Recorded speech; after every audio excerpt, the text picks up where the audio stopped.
कविता 4 उठो धरा के अमर सपूतों। इस काव्य के कवि हैं द्वारिका प्रसाद माहेश्वरी, जिन्होंने यह एक समूहगान कविता लिखी है। इस कविता के द्वारा उन्होंने हमें यह संदेश दिया है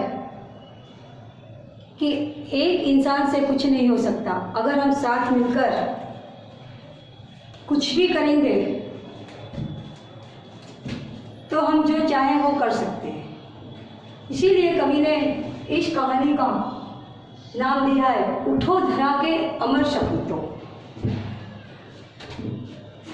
द्वारिका प्रसाद माहेश्वरी जी का जन्म 1 दिसंबर 1916 को रोहता, आगरा के उत्तर प्रदेश जिले में हुआ था और 29 अगस्त 1998 में उनकी मृत्यु हुई थी।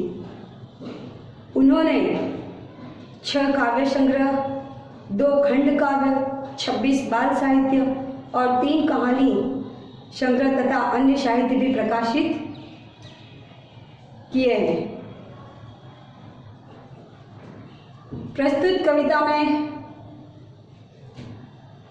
तत्वों की प्रेरणा को लेकर ज्ञान का उपयोग देश के नव निर्माण की बात की गई है। चलो इस कविता को हम आपको गाकर सुनाते हैं, फिर समझाते हैं। आप भी मेरे साथ गाइए। उठो धरा के अमर सपूतों, पुनः दया निर्माण करो। जन जन के जीवन में फिर से नव स्फूर्ति नव प्राण भरो। उठो धरा के अमर सपूतों, पुनः दया निर्माण करो। जन जन के जीवन में फिर से नव स्फूर्ति नव प्राण भरो। नई प्रात है, नई बात है, नई किरण है ज्योति नई।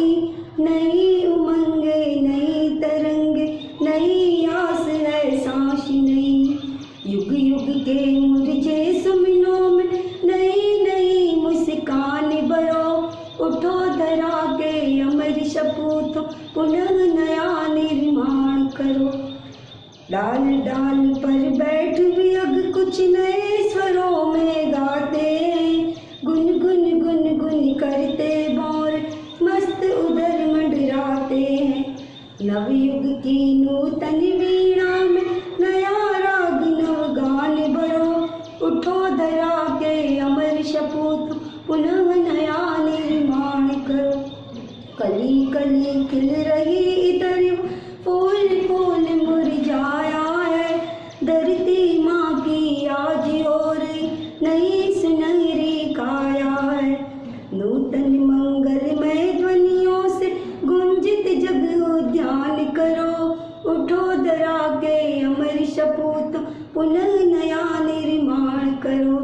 सरस्वती का पावन मंदिर शुभ संपत्ति तुम्हारी है। तुम में से हर बालक इसका रक्षक और पुजारी है। सत्य सत्य दीपक जला ज्ञान के नवयुग का आह्वान करो। उठो धरा के अमर सपूतों, पुनः नया निर्माण करो। આ ખૂબ જ સારી સુંદર એવી કવિતા છે। આ કવિતા દ્વારા કવિ એવું કહેવા માંગે છે, ઉઠો ધરા के अमर सपूतों, पुनः नया निर्माण करो। जन जन के जीवन में फिर से नव स्फूर्ति नव प्राण करो। બેઠેલા જેટલા બી લોકો હોય એમને કવિ ઉઠાડવાની વાત નથી કરતા। કવિ અહીંયા કવિતા દ્વારા એ લોકોને ઉઠાડવાની વાત કરે છે, એ લોકોને જગાડવાની વાત કરે છે કે જે પોતાના જીવનમાં કંઈ કરવાની ઈચ્છા નથી રાખતા। કવિ એવા લોકોને કહે છે કે તમે ધરતી માતાના પુત્ર છો અને આપણને આ મનુષ્યનું જીવન વારે ઘડીએ મળવાનું નથી। આપણને આ માણસનું જીવન મળ્યું છે તો આપણે આપણી ધરતી માતાની માટે કંઈક કરી જવું જોઈએ અને એવું કરવું જોઈએ કે યુગો યુગો સુધી આપણું નામ રહે। ઉઠો ધરા કે અમર સપૂતો, પુનઃ નયા નિર્માણ કરો। પુનઃ એટલે ફરીથી અને નિર્માણ એટલે રચવું। ફરીથી તમે આ ધરતી માટે નવું એક નિર્માણ કરો. જેવી રીતે કે વર્ષો પહેલાં આપણે અંગ્રેજોની ગુલામીમાંથી આપણી ભારત માતાને આઝાદ કરાવી હતી, અને આજે કહે છે ફરીથી એ સમય આવી ગયો છે કે આપણે ફરીથી આપણી ભારત માતા માટે કંઈક કરી છીએ. જન જન કે જીવન મેં ફિર સે નવ સ્ફૂર્તિનો પ્રાણ ભરો. જન જન એટલે કે દરેક વ્યક્તિના મનમાં નવ સ્ફૂર્તિ અને નવા પ્રાણ. પ્રાણ શું આપણે કોઈને પ્રાણ આપી શકીએ છીએ? ના. નવ સ્ફૂર્તિ. સ્ફૂર્તિ એટલે એક હોંસલો, સ્ફૂર્તિ જેની અંદર હોય, તેજ હોય, તેજી હોય, ફટાફટ આપણે કંઈક જે કરવા માટે તત્પર હોઈએ એને કહેવાય સ્ફૂર્તિ. એકદમ ઢીલા ઢપ નહીં, પણ હા અમે આ અમને માણસનું જીવન મળ્યું છે, અમારે આ ધરતી ઉપર અમે આવ્યા છીએ તો અમે કંઈક અમારા દેશ માટે કરીને જ રહીશું. નહીં પ્રાત હૈ, નહીં બાત હૈ, નહીં કિરણ હૈ જ્યોતિ. સૂરજ એવું થાય છે કોઈ દિવસ કે આજે સૂર્ય ઉગ્યો અને કાલે નહીં ઉગે, કે આજે આથમી ગયો તો કાયમ માટે આથમી જ જશે? કોઈ દિવસ નહીં, નેવર. સૂર્ય દરરોજ જે ઉગે છે અને સાંજ પડે, સવારે ઉગે છે અને સાંજ થાય છે તો આથમી જાય છે. રાત પડે એટલે ચંદ્ર ઉગે છે અને સવારે ચંદ્ર આથમી જાય છે.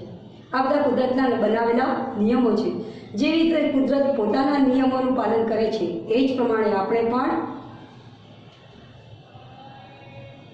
આપણે બનાવેલા નિયમો, જે રૂઢિચુસ્ત નિયમો છે એમાંથી તમે બહાર નીકળો અને સાચા ખોટાની સમજ તમને પડવી જોઈએ. શું સારું છે અને શું ખોટું છે એ જુઓ અને આગળ વધવાની કોશિશ કરો. પણ કયા તબક્કે આગળ વધવાનું છે? આગળ તો બધા વધે છે. બાળક જન્મ લે છે, 5 વર્ષનો થાય, 10નો થાય, 15નો થાય, 20નો થાય, પણ એ જીવન કવિ કહે છે એ સાર્થક જીવન નથી. જો તમે તમારા જીવનની અંદર કંઈક સારું કામ ન કર્યું તો એ જીવન કહેવાય નહીં. નહીં પ્રાત હૈ, નહીં બાત હૈ, નહીં કિરણ હૈ જ્યોત નહીં. બધું જ નવું છે. આઝાદી, વર્ષો સુધી આપણે અંગ્રેજોની ગુલામીમાં હતા અને આજે એ આઝાદીમાંથી આપણે બહાર આવ્યા છીએ અને બધું જ આપણી માટે એક નવું છે. નહીં ઉમંગે, નહીં તરંગે, નહીં આસ હૈ સાંસ નહીં. પહેલાં આપણે કયા ભારતમાં જીવતા હતા? ગુલામ ભારતમાં. આજે આપણે આજની તારીખમાં આજે સ્વતંત્ર ભારતમાં જીવીએ છીએ અને આપણી જે એક શ્વાસ લઈએ છીએ ને, નહીં આસ હૈ સાંસ નહીં, એક શ્વાસ આપણી એ કેવું છે? સ્વતંત્ર ભારતની અંદર રહીએ છીએ એટલે આપણે ખૂબ ખુશ છીએ કે અમારી ઉપર કોઈનું બંધારણ નથી. યુગ યુગ કે મુરઝે સુમનો મેં નઈ મુસ્કાન ભરો. નહીં મુસ્કાન, જે વર્ષોથી કરમાઈ ગયેલા સુમન એટલે ફૂલ, એની અંદર કે છે મુસ્કાન એટલે કે હસવું, મુસ્કરાહટ જેને કહેવાય. તમે દરેક વ્યક્તિને હસાવી શકો છો. વર્ષોથી જે મુરઝાઈ ગયેલા, કરમાઈ ગયેલા ફૂલ છે એ બધાને આપણે હસતા શીખવાડવાનું છે. ફૂલ એક વખત કરવાઈ જાય પછી આપણે માણિકતાની ડાળીમાંથી ઉખાડીને ફેંકી દે છે, પણ અહીંયા કયા ફૂલની વાત કરવામાં આવી છે? માણસરૂપી ફૂલની વાત કરવામાં આવી છે કે દેશની અંદર ગરીબી, બેકારી એ બધું દૂર કરવાનું છે અને એ જવાબદારી કોની છે? આપણી છે. અને બધું એક માણસથી થાય નહીં. ઉઠો ધરા કે અમર સપૂતો પુનઃ નયા નિર્माण करो. डाल डाल पर बैठ हुई अब कुछ नए स्वरों में गाते. डाल डाल, એક ડાળી ઉપર બેસીને કે છે પક્ષીઓ, વિહગ એટલે પક્ષી, કુછ નए स्वरों में गाते. પક્ષીઓ કે છે નવા સુરમાં, નવા તાલમાં ગીત ગઈ રહ્યા છે. ગુનગુન ગુનગુન કરતે ભોરે મસ્ત ઉધર મંડરાતે. અને ભમરા, ભોરે એટલે ભમરાઓ એ ગણગણાટ કરીને કંઈક બોલી રહ્યા છે. નવયુગ કી નૂતન વીણા મેં નયા રાગ નવ ગાન ભરો. નવયુગ એટલે આજના નવા જમાનામાં નૂતન વીણા, જે સરસ્વતી માતાની પાસે જે વીણા છે એ વીણાની અંદર કહે છે કે નવા રાગ, કંઈક નવા ગીત ભરો. નયા રાગ નવ ગાન ભરો. ઉઠો ધરા કે અમર સપૂતો પુનઃ નયા નિર્માણ કરો. હે પૃથ્વીના વીર પુત્રો, ઉઠો, જાગો અને કંઈક નવું કરો. कली कली खिल रही इधर वह फूल फूल मुस्काया है. एक कड़ियों એ ખીલી ગઈ છે. કલી કલી ખिल रही इधर वह फूल फूल मुस्काया. જ્યારે એક કળી ખીલે છે તો એમાંથી એક ફૂલ બી બને છે. એટલે અહીંયા કળી અને ફૂલ રૂપી ઉદાહરણ દ્વારા કવિ માહેશ્વરીજીએ, દ્વારિકા પ્રસાદ માહેશ્વરીજીએ એ સમજાવવાની કોશિશ કરી છે કે ગુલામ ભારતની માંથી આપણને આઝાદી મળી અને હવે એ આઝાદીને બરકરાર રાખવાનું, ટકાવી રાખવાનું કામ કરવું છે આપણું છે. અંદર આપણે ઝઘડો કરવો જોઈએ નહીં અને એવું કંઈક ન કરવું જોઈએ કે ફરીથી આટલી મોંઘી કિંમત ચૂકવીને જે આઝાદી આપણને મળી છે એ કોઈ બહારનો વ્યક્તિ આવીને આપણી પાસેથી છીનવી જાય. કલી ખલી ખिल रही इधर वो फूल फूल मुस्काया है. દેશની અંદર દરેક વ્યક્તિ ખૂબ ખુશ છે. ગરીબી, બેકારી, ભૂખમરો એ બધું જ આપણે દૂર કરવું જોઈએ. આપણે કામ કરવું જોઈએ અને બીજાને કામ શીખવાડવું જોઈએ. કોઈ આળસ કરવું જોઈએ નહીં. ધરતી माँ की आज हो रही नई सुनहरी काया. અને ધરતી માતાને આજ કે છે આજ હો રહી નઈ સુનહરી કાયા. શું આપણે ધરતી માતા ઉપર, ધરતી ઉપર સોનાની ચાદર આપણે ઉડાડી છે કે સુનહરી? ના. સુનહરી એટલે કે ખેડૂત પોતાના ખેતરની અંદર એટલી બધી મહેનત કરે છે. બિયારણ વાવે, ખેતર ખેડે, પાણીનો છંટકાવ કરે, જંતુનાશક દવાઓ, અને જ્યારે એ પાકની ઉગે ત્યારે એવું કહેવામાં આવે છે કે ધરતી माँ की आज हो रही सुनहरी काया. એટલે કે એ પાક એટલો સરસ, જ્યાં સુધી ખેડૂતની નજર જાય, આપણી નજર જાય, લોકો આપણે જોઈ શકીએ ખેતરની અંદર એ પાક ઉગેલો, કેટલું સારું લીલોતરી લાગે છે, એકદમ કેટલી ગમે છે. અને એ ધરતી માતા જ્યારે એ સમયે સોનું આપતી હોય એવું લાગે છે. એટલે અહીંયા કવિ કહે છે કે ધરતી माँ की आज हो रही नई सुनहरी काया. જેટલી મહેનત કરશો એટલું અઢળક પાક અને એ જાણે કે સોના રૂપી હોય છે. નૂતન મંગલમય ધ્વનિઓ છે ગુંજિત જગ ઉદ્યાન કરો. ઉદ્યાન એટલે બગીચો. નૂતન મંગલમય. દેશ માટે આપણા હંમેશા આપણે એક સાથે ઊભા રહીને કોઈ બી પરિસ્થિતિમાં આપણે એવું કહીએ છીએ કે ખાલી અમદાવાદના લોકો જ સારી રીતે રહે, વડોદરાના લોકો સારી રીતે ન રહે, આપણે દેશના ભાગલા પાડીએ છીએ. ના, જ્યારે બી આપણા દેશ ઉપર કોઈ બી કટોકટીની પરિસ્થિતિ આવે છે ત્યારે કદમથી કદમ મિલાવીને દરેક ભારતવાસી એકજૂટ એટલે કે એક સાથે ભેગા મળીને બધા જ લોકો ગમે તેવી કપરી પરિસ્થિતિ હોય તેનો સામનો કરે છે. અને એટલા માટે અહીંયા કહેવામાં આવે છે નૂતન મંગલમય ધ્વનિ છે ગુંજિત જગ ઉદ્યાન કરો. અને આ એક વિજયરૂપી શિખર ઉપર જવાની આપણી એક સારી બાબત કહેવામાં આવે છે. ઉઠો ધરા કે અમર સપૂતો પુનઃ નયા નિર્માણ કરો. સરસ્વતી કા પાવન મંદિર શુભ સંપત્તિ તમારી. સરસ્વતી માતાનું મંદિર કેવું છે? ખૂબ જ પાવન, ખૂબ જ પવિત્ર. અને એની અંદર કે છે શુભ સંપત્તિ તમારી. સરસ્વતી માતાના મંદિરમાં આપણે ખજાનો મૂકીને આવ્યા છીએ કે આપણી સંપત્તિ છે? ના. સરસ્વતી કા પાવન મંદિર શુભ સંપત્તિ તમારી. ત્યાં સંપત્તિ કોની છે? આપણી. આપણી માટે તો સરસ્વતી માતા એ વિદ્યાનો ખજાનો લોકોને આપે છે અને ત્યાં આપણને બી એ જ મળવાનું છે. અને એ ખજાનાથી મોટું સંસારની અંદર કોઈ ખજાનો નથી. तुम में से हर बालक इसका रक्षक और पुजारी है. અને દરેક બાળકોને શું જોઈએ? તો દરેક બાળકને, દરેક વિદ્યાર્થીને વિદ્યારૂપી ખજાનો જોઈએ. એની પાસે જો વિદ્યારૂપી ખજાનો હશે તો દુનિયાની કોઈ તાકાત એને કોઈ દિવસ હરાવી શકશે નહીં. અને એટલે જ અહીં કવિ એવું કહે છે કે દરેક વિદ્યાર્થીએ સરસ્વતી માતાની પૂજા કરવી જોઈએ અને એમની પાસેથી આપણને વિદ્યારૂપી ખજાનાનો વરદાન મળે છે જે યુગો સુધી આપણી સાથે રહે. જ્યાં સુધી આપણે રહીએ ત્યાં સુધી સોનું, ચાંદી, રૂપિયા, પૈસા, જમીન જાયદાદ આ બધું લોકો છીનવી શકે છે તમારી પાસે, પણ વિદ્યારૂપી ખજાનો કોઈ દિવસ કોઈ વ્યક્તિ લઈ શકતી નથી. અને મળતા આપણે જ્યાં સુધી મરીને જઈએ ત્યાં સુધી આપણી સાથે જ રહે છે.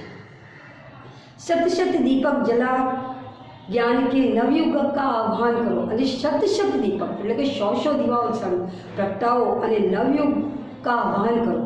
પહેલાંના સમયમાં છોકરીઓને લોકો ભણવા દેતા નહોતા. છોકરાઓ બહુ ઓછું જ ભણતા. અને આજના જમાનામાં એજ્યુકેશન એટલે કે અભ્યાસ જેટલું ભણો એટલું ઓછું છે. અને એટલા માટે એ કહેવામાં આવ્યું છે કે સત્સત દીપક જલા કે નવયુગ કા આહ્વાન કરો. તમે આવનારા નવા સમયનું આહ્વાન કરો. ઉઠો ધરા કે અમર સપૂતો, પુનઃ નયા નિર્માણ કરો. ઉઠો હે પૃથ્વીના વીર પુત્રો, ઉઠો અને પુનઃ નયા નિર્માણ કરો. ફરીથી નવજાગૃતિ લાવીને ધરતીનું નવનિર્માણ કરો. ચલો હવે આપણે શબ્દાર્થ લખવાના છે.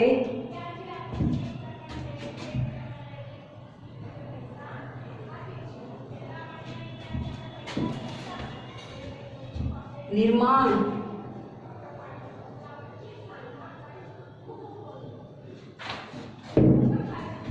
બનાના,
જો શબ્દાર્થમાં સમજો. પહેલા નિર્માણ તો બનાવના એટલે કે બનાવવું. ગુંજીત ભોરો કે ગુંજાશ ભમરાઓ જે બોલે ને એને કહેવામાં આવે છે ગુંજીત. પ્રાય અક્ષર એટલે કે હંમેશા. ઉદ્યાન બાગ બગીચાઓ. પુનઃ ફેર એટલે કે ફરીથી. આહ્વાન એટલે કે લલકાર, જે આપણે લલકાર એટલે કે જે રીતે આપણે જે ચુનૌતી આપીએ છીએ એને કહેવામાં આવે છે લલકાર. સ્ફૂર્તિ તો ઉત્સાહ.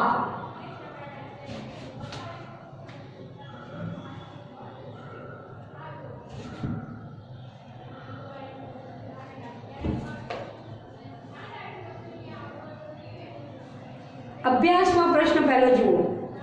युग युग के मुरझे सुमनों में नई नई मुस्कान भरो. उठो धरा के अमर सपूतो पुनः. आ काव्य में समझाव्યું એમાં જ હમણાં 4 पंक्तियों આવી ગઈ છે એટલે એ તમને આવડશે. कवि ने देश के सपूतों को क्या संदेश दिया है? कवि ने देश के सपूतों को यह संदेश दिया है कि उठो और नवयुग के आह्वान का निर्माण करो. स्वाध्याय अभ्यास અને સ્વાધ્યાય તમારે જાતે લખવાનું છે અને નહીં આવડે તો હું આ પછીના લેક્ચરમાં તમને લખાવડાવીશ. પહેલાં તમે એકવાર કવિતા લખો. લેશન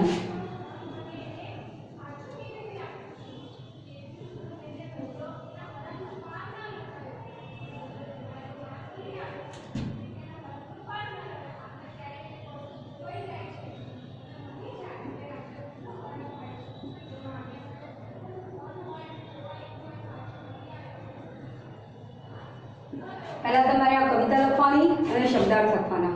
સ્વાધ્યાય અને પછીના લેક્ચરમાં હું તમને લખાઈશ અને અભ્યાસ લખવાનો.